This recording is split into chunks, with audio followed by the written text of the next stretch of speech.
You're probably no stranger to the term ROI, return on investment. If I'm going to invest my money into something, I want a payback. I want a return on that investment. What I want you to think about right here, right now, is the ROI that you're giving yourself. And I'm going to promise you this.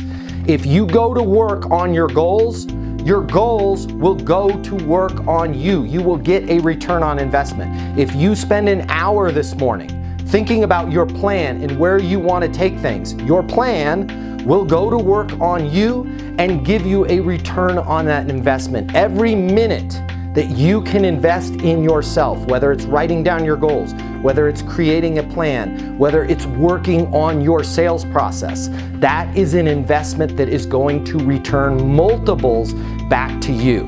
You just have to make that investment. My name's Matt Easton. I'm the founder of Easton University. It's the most effective sales training in the world. If you'd like more tips on how you can be successful both in business and life, consider giving me a follow.